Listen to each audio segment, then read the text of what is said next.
ये देखो, ये कितना यार आवाज गूंज रही है यहाँ पे। Hello hello.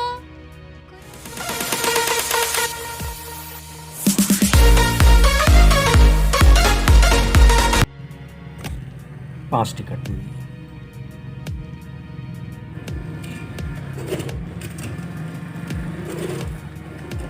ये अंदर अभी कितनी दूर है? यहाँ से एक। अच्छा। नमस्कार दोस्तों, मैं हरि गोविंद मिश्र आप लोगों का स्वागत करता हूं अपने YouTube channel Bharat Darshan with Hari में। दोस्तों, जैसा कि आप लोग जानते हैं, इस समय हम लोग कलिंजर की यात्रा पर हैं और आपने पिछले वीडियो में देखा कि हम लोगों ने चित्रकूट से कलिंजर तक की यात्रा की। उसका वीडियो भी हमने डाला हुआ है और इस वीडियो में भी उसका हमने लिंक डाल दिया है। तो अगर आपने अभी तक उस वीडियो को नहीं देखा है तो आप उसे देख सकते हैं। तो दोस्तों, हम लोग अब कलिंजर पहुंच चुके हैं। कलिंजर किले में अंदर जाने के लिए प्रति व्यक्ति 25 रुपये का टिकट लेना पड़ता है, जो कि बाहर लगे काउंटर से मिलता है। हम लोगों ने टिकट लिया और अब हम लोग चल रहे हैं अंदर की तरफ। देखते हैं अंदर क्या क्या है और आप लोगों को भी बताते हैं। तो कृपया आप लोग हमारे साथ बने रहिए और अगर आपने अभी तक हमारे चैनल को सब्सक्राइब नहीं किया है तो सबसे पहले सब्सक्राइब कीजिए, साथ में बेल आइकन बटन भी प्रेस कर दीजिए ताकि आपको हमारा आने वाला हर वीडियो समय पर मिलता रहे और आप उसका आनंद लेते रहें। तो चलिए दोस्तों, अब हम पहुंचने वाले हैं कलिंजर किले के अंदर। देखते हैं आगे। देखिए, एक बोर्ड दिखाई दे रहा है, ये है वेंकट बिहारी मंदिर और रानी महल, नीलकंठ मंदिर इधर है। तो चलिए हम लोग चलते हैं वेंकट बिहारी मंदिर में सबसे पहले।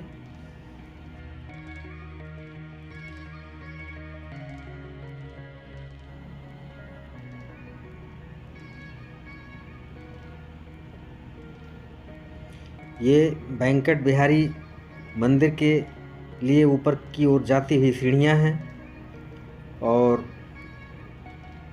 ये दाईं तरफ वेंकट बिहारी जी का मंदिर है। चलिए अंदर प्रवेश करते हैं। ये प्रवेश द्वार है।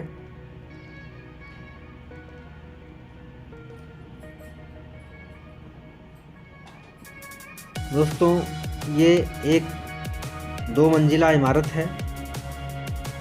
प्रवेश द्वार के बाद एक बड़ा सा हॉल है और उसके दोनों तरफ ईंटे की जालीदार खिड़कियाँ बनी हुई हैं, जिससे हॉल में हवा और रोशनी के आने का प्रबंध है।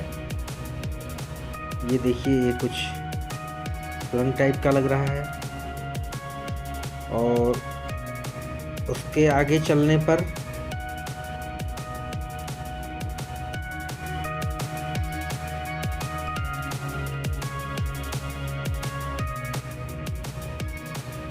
ये बीच में जो है गर्भगृह है, लेकिन बड़े आश्चर्य की बात है कि गर्भगृह में कोई मूर्ति नहीं दिखाई दे रही है। गर्भगृह के चारों तरफ बरामदा बना हुआ है और शायद ये परिक्रमा करने के लिए परिक्रमा मार्ग भी है। इसके अंदर मूर्ति ना होना बड़े आश्चर्य की बात है और इतिहास की अगर माने तो इसमें जो मूर्ति थी, विग्रह था वेंकट रमन जी का, उसको यहाँ के राजा छत्रसाल अपने साथ पन्ना ले गए और वहाँ उस मूर्ति को स्थापित कर दिया। तब से यहाँ पर कोई भी मूर्ति नहीं स्थापित की गई और ये ऐसे ही तब से पड़ा हुआ है। दोस्तों, बहुत ही पुराना भवन है ये।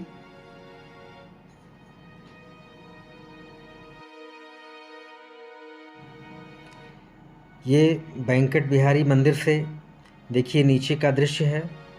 तलहटी में जो खेत हैं वो कितने सुंदर दिखाई दे रहे हैं वेंकट बिहारी मंदिर के पास से। कितना सुंदर व्यू है।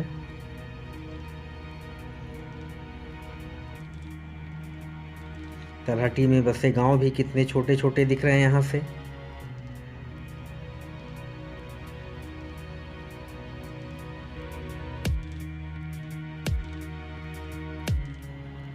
दोस्तों, जैसा कि हम लोग जानते हैं, ये किला भारत के सबसे सुरक्षित किले में माना जाता है।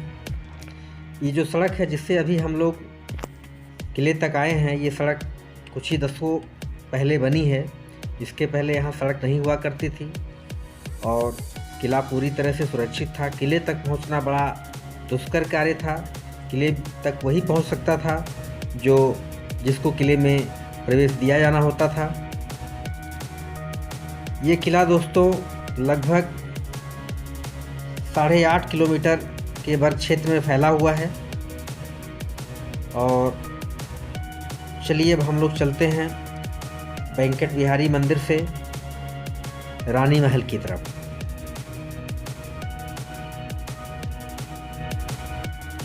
ये देखिए वेंकट बिहारी मंदिर के बारे में लगाया हुआ शिलापट। ये वेंकट बिहारी मंदिर सामने से दिख रहा है।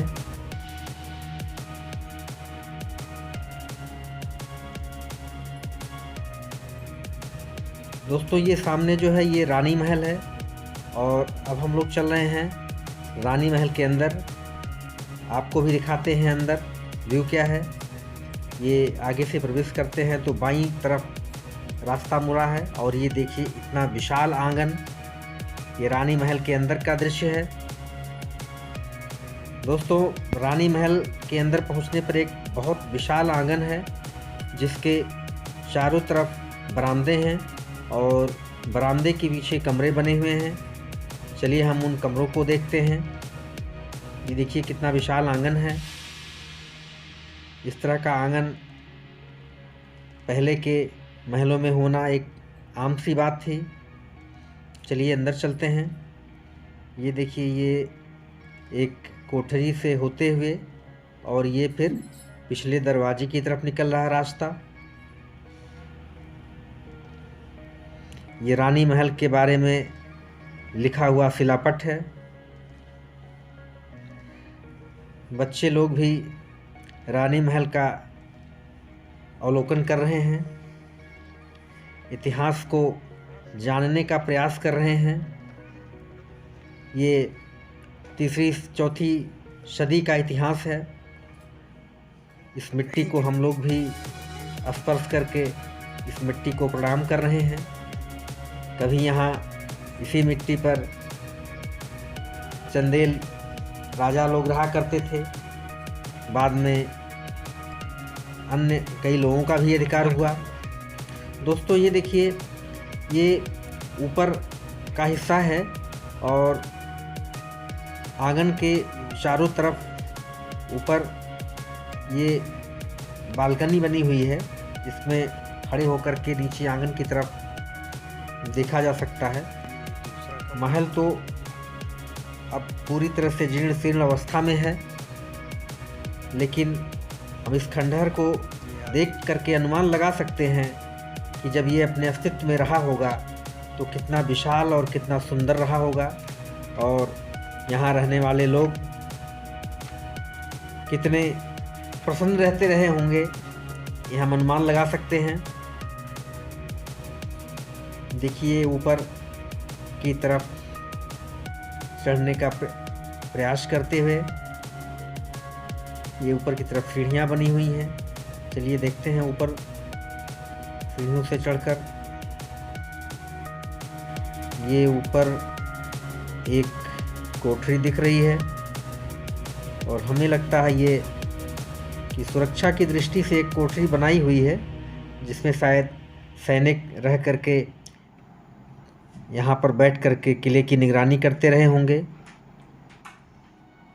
तो दोस्तों, ये रानी महल अपने आप में बहुत विशाल है और इस खंडहर को ही देख करके ऐसा प्रतीत होता है कि जब ये अपने अस्तित्व में रहा होगा तो बड़ा ही खूबसूरत रहा होगा, उसकी हम इस समय मात्र कल्पना ही कर सकते हैं।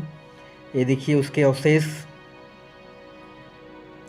अगर हम अपने अनुभव से उस समय को देखने का प्रयास करें तो निश्चित ही हम समझ पाएंगे कि ये कितना विशाल दुर्ग है।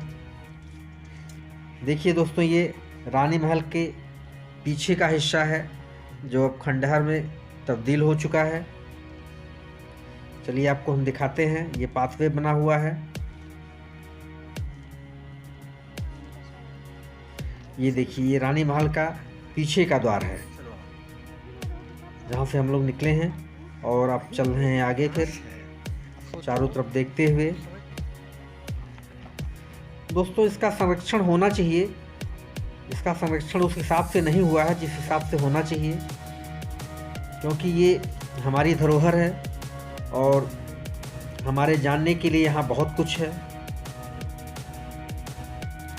चलिए आगे चलते हैं। अब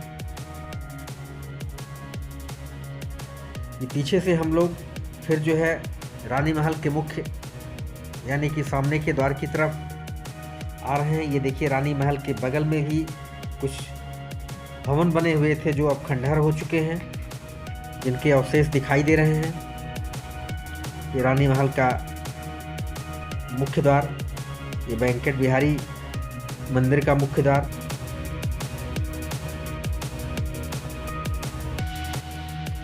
हम लोगों ने वेंकट बिहारी जी का महल और रानी महल घूम लिया और अब चल रहे हैं नीलकंठ महादेव मंदिर की तरफ।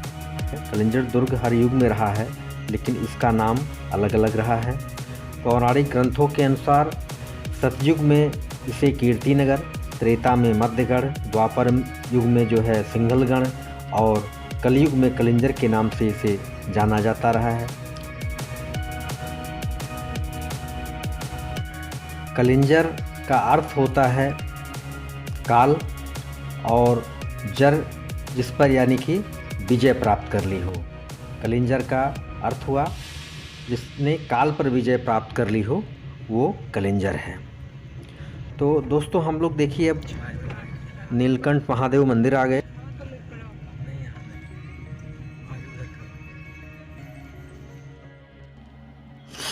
ये नीलकंठ महादेव मंदिर का विशाल द्वार दिखाई दे रहा है। कितना प्राचीन लग रहा है। ये शिलापट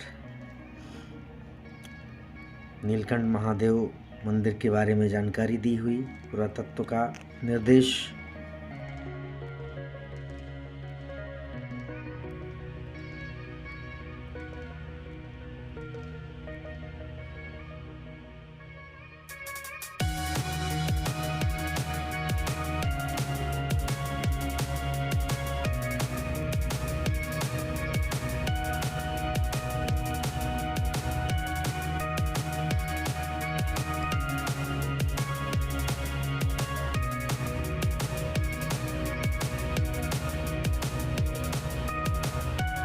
ये यहाँ से कलिंजर किले से नीचे तलहटी कितनी सुंदर दिखाई दे रही है। चलिए हम लोग चलते हैं अब भगवान नीलकंठ का दर्शन करने। दोस्तों, भगवान नीलकंठ का मंदिर यहाँ से लगभग 350 सीढ़ी नीचे है और ये सीढ़ियाँ जो है साधारण नहीं हैं जैसा कि घरों में बनाया जाता है। इन सीढ़ियों के स्टेप की जो ऊंचाई है वो सामान्य सीढ़ियों की स्टेप से लगभग 1.5 गुनी है, तो इस पे थोड़ा संभल के चलना होता है। ये देखिए, यहाँ से प्रकृति कितनी सुंदर दिखाई दे रही है। बड़ा ही सुंदर यहाँ से दिख रहा है कलिंजर दुर्ग से।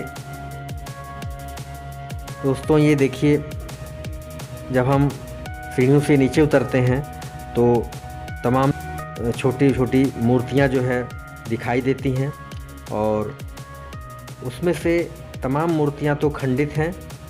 ऐसा माना जाता है जब मुग़लों का कुछ समय के लिए इस पर अधिकार हुआ तो वे चूँकि मूर्ति पूजा के खिलाफ थे तो उन्होंने लगभग सारी मूर्तियों को तोड़ डाला, उन्हें खंडित कर दिया ताकि उनकी कोई पूजा न कर सके।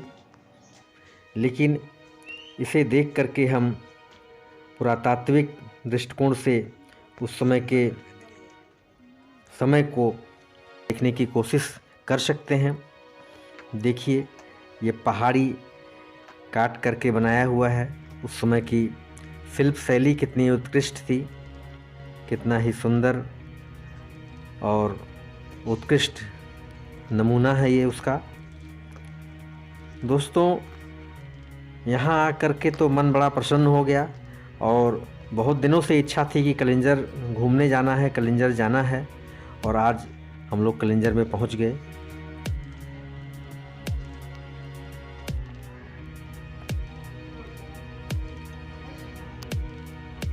यहाँ देखो पानी होगा।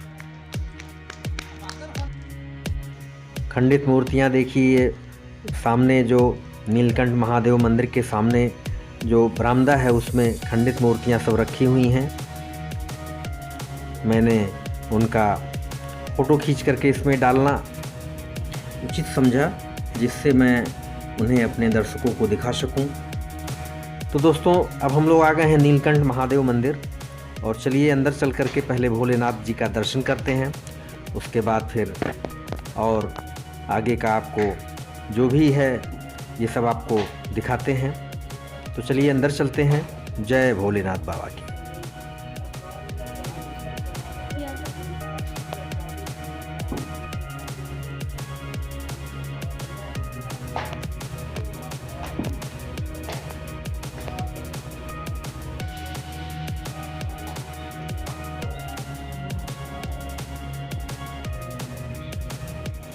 देखिए भगवान भोलेनाथ जी की मूर्ति।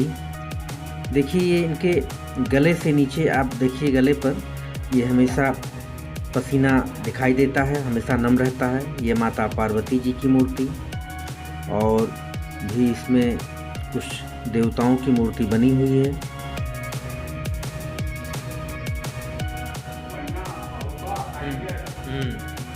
अमान सिंह बुंदेला यहाँ के राजा थे। छत्रसाल भी थे।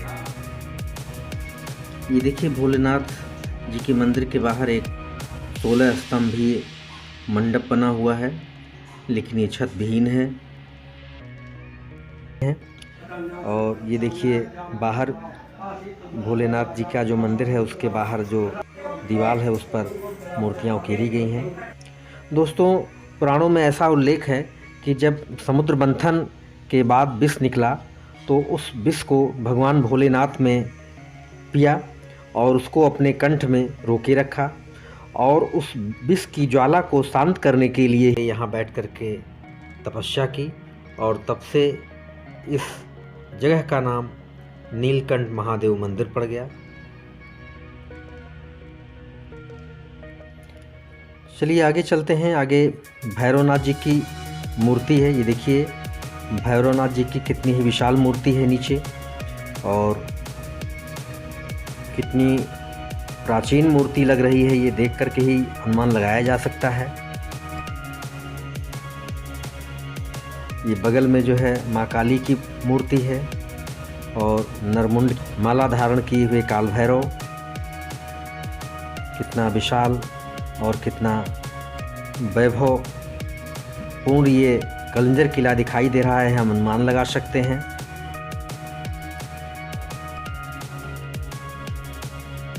देखिए नज़दीक से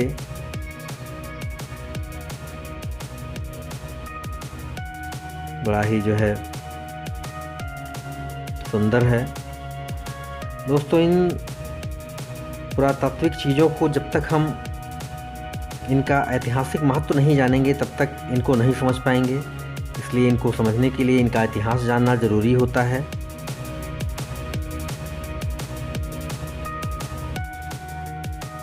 ये देखिए नीलकंठ महादेव मंदिर से कलिंजर के बाहर का दृश्य। चलिए चलते हैं ऊपर। ऊपर शायद स्वर्गारोहण कुंड है, उसे भी देखते हैं। ये करीब 18-20 सीढ़ियाँ चढ़ के ऊपर जानी पड़ती हैं, और फिर दाईं तरफ ये लगता है कि ये प्राकृतिक रूप से देखिए कितना सुंदर ये कुंड है, ये बना हुआ है। इसमें देखिए मछलियाँ भी हैं, और मछली यहाँ बहुत की बड़ी बड़ी। ये जल स्रोत का भी ये माध्यम है।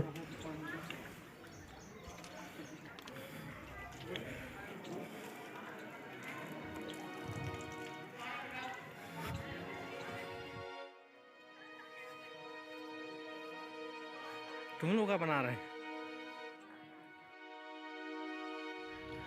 दोस्तों, हम अनुमान लगा सकते हैं कि उस समय की ये जिस चौथी 5वीं शताब्दी का किला है, उस समय की शिल्प कला कितनी उत्कृष्ट थी, कितनी सुंदर सुंदर मूर्तियाँ जो है पत्थरों पर उकेरी गई हैं। लेकिन मुग़ल आक्रांताओं ने इन्हें जो है खंडित कर दिया है और तब से ये सब ऐसे ही है। लेकिन ये हमें हमारा प्राचीन वैभव बताती हैं। ये देखिए, नीलकंठ महादेव मंदिर के बारे में दी गई सूचना का शिलापट। दोस्तों, इन्हें हमें समझने की ज़रूरत है। ध्यान से आप देखेंगे तो कितनी बारीक कलाकारी इस पर की गई है। आजकल के समय में हाथ से ऐसी कलाकारी करना बड़ा मुश्किल है, लेकिन ये 3री-4थी शताब्दी की कलाकारी है। देखिए, उस समय कितना उत्कृष्ट हमारा समाज रहा होगा, कितनी उत्कृष्ट हमारी कला शैली रही होगी, इसका हम इससे अनुमान लगा सकते हैं। ये देखिए, नीलकंठ महादेव से नीचे जब हम देखते हैं तो कितना सुंदर दिखाई देता है। अब हम लोग दर्शन कर चुके नीलकंठ भगवान का, और आज ही हम लोगों को लखनऊ पहुंचना है। एक बार आप लोगों से शेयर करना चाहते हैं कि हम लोग गाड़ी चलाना तो जानते हैं, लेकिन अभी बहुत ज़्यादा दिन नहीं हुआ चलाते हुए, इसलिए थोड़ा हमारे घर के लोग थोड़ा डरते हैं कि कहीं कोई दिक्कत ना हो जाए। तो दोस्तों, अब किले को हम लोग पूरा तो नहीं घूम पाए हैं, लेकिन अब चलते हैं, क्योंकि हम लोग यहाँ 9 बजे आए और लगभग 12 बजने वाले हैं। 3 घंटे में हम लोगों ने यहाँ नीलकंठ महादेव मंदिर, रानी महल और वेंकट बिहारी महल देखा। और अब चलते हैं, अभी रास्ते में शायद 1-2 महल और दिख जाएं, तो उसे भी देखते हैं।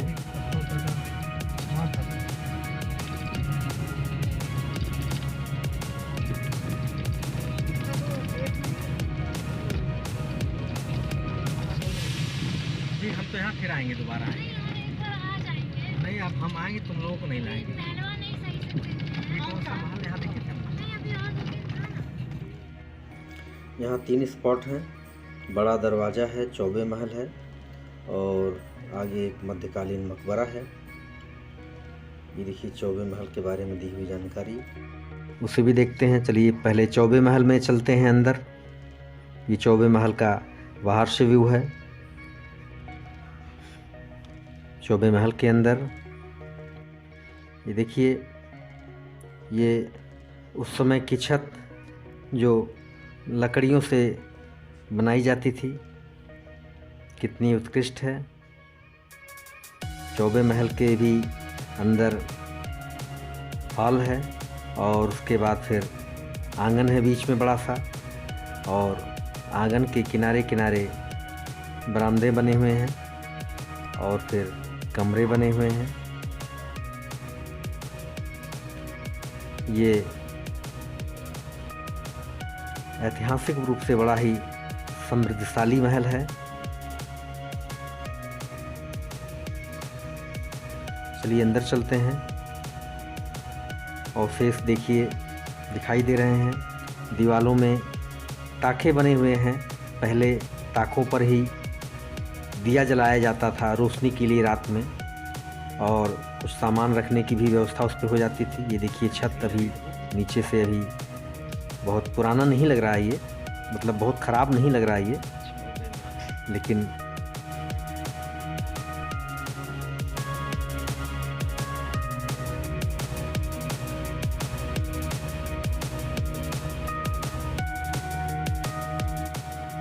चौबे महल के अंदर मिश्र जी भ्रमण करते हुए ऐतिहासिक पलों को सजोते हुए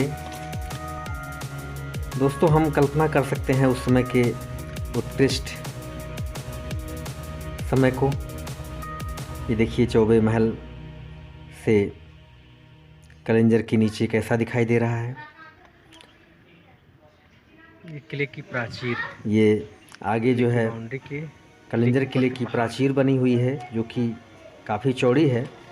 हम लोगों ने सिर्फ चीन की दीवार का ही नाम सुना है, लेकिन शायद इस दीवार के बारे में नहीं सुना है। ये भी उससे कम चौड़ी नहीं है। आइए चलते हैं प्राचीर की तरफ।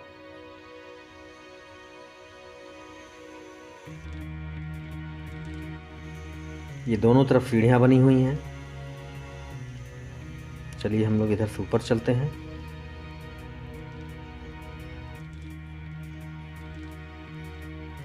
ये देखिए ये प्राचीर की चौड़ाई है। ये जो है कलिंजर किले की दीवार की चौड़ाई है, आप देख सकते हैं। और यहाँ से नीचे आप किले से देखिए कितनी ऊंचाई पर है। इसीलिए दोस्तों ये बहुत ही सुरक्षित माना जाता है। प्राचीर पर चौबे महल के पास मिश्रा जी हैं? चौबे महल के पास कलिंजर किले के प्राचीर पर ऐतिहासिक दृश्यों का अवलोकन करते हैं।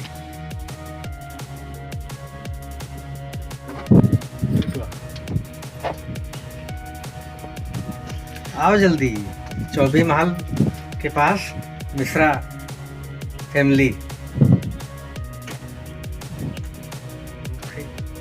दिखाई नहीं है। हो गया 10 बार जो आए हैं। अरे बाप रे, तुम नीचे मत देखो, इनको मत दिखाओ यार नीचे।